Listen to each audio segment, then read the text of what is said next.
Do you think it's possible to have a good conversation with each of them, Donald Trump and Joe Biden, in a podcast context or in a debate context?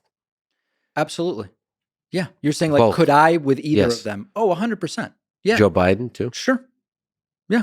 Look, can you dig into that a little more? Well, I mean, I don't know what.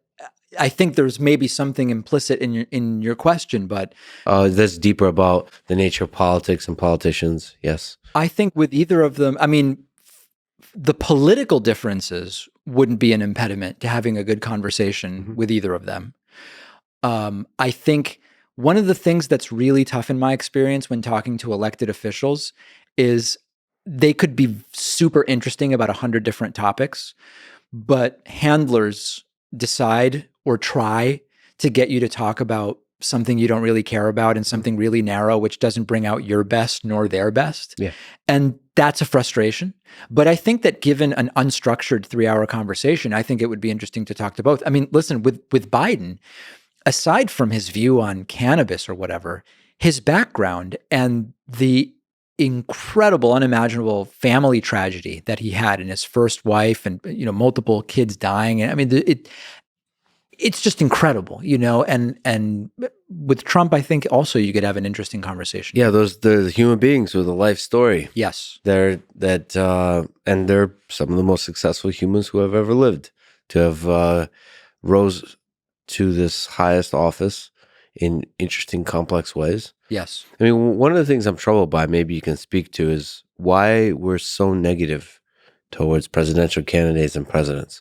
Why it's just they go through this shitstorm no matter who they are. Yeah. They're like hated.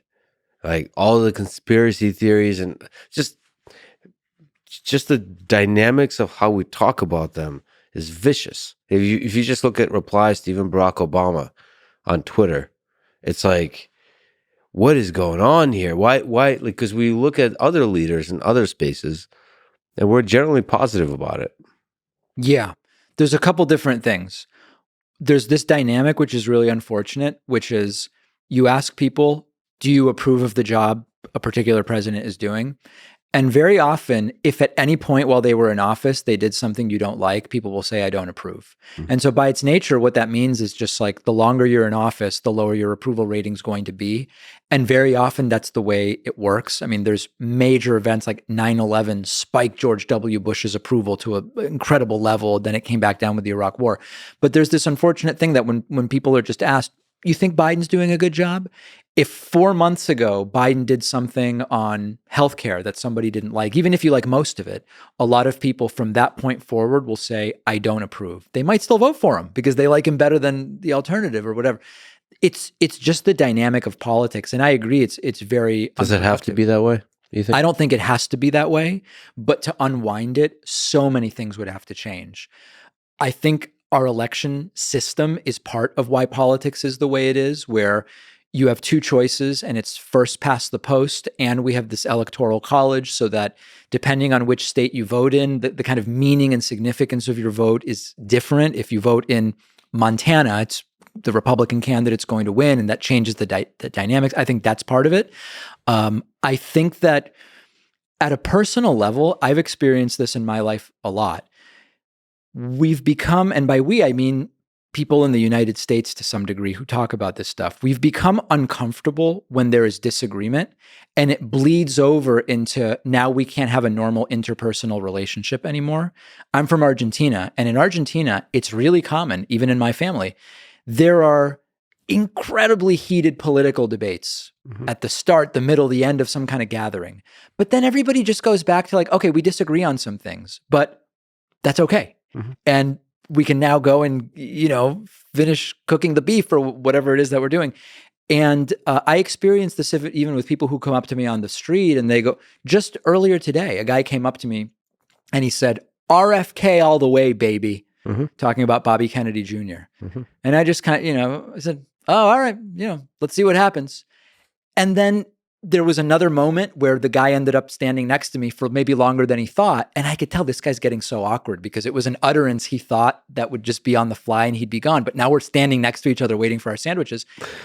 It's like no big deal. It's just, oh, okay, you like Bobby Kennedy Jr. I don't plan to vote for. It's fine, you know? And that's like a sociocultural thing. I think there's lots of other countries. I've spent time in Italy. I have relatives in Israel where like shouting at each other is sort of like normal. And then you just go back and finish the meal. It sounds like shouting. I'm sort of exaggerating, but very animated, what seem like big disagreements. And then everybody's cool. Yeah. I wish it were more normal. So maybe the mechanism of going from shouting to being cool again needs to improve. Because maybe we can't solve the shouting at each other. Maybe not. So maybe we need to somehow figure out the de-escalation, like making up. I've had a few recent fights with friends like Really? that. Yeah, For just politics. no, Oh, no, but political style, emotionally drenched stuff, and it was interesting to go through that full process and then make up at the end. But it was a process, and it was a process that required being in person and right. talking through it, and it was stressful. The whole thing, and then maybe because most of our interactions are online, we don't get a chance to do that in person, making up again. I don't know, but do you think it's a feature or a bug of the system that we just hate well, the powerful? You mentioned the online part. I think you mentioned it earlier perfectly, which is you take contentious political issues, you create a platform that rewards controversy and disagreement and limits the number of characters you can use to express yourself. You kind of throw it into a baking dish and mix the entire thing up. It's complete and total chaos. And one of the things that, I've talked before about all the angry emails and threats and stuff that I get. I'm acutely aware that if I had in-person conversations with most of these people, the conversations would basically be like, oh, we have different views about how to solve some of the problems we're facing. We probably agree about what the problem is, and we probably share many values, but on these particular 4 issues, we may have very different views. But that's okay. Online, that's not the case.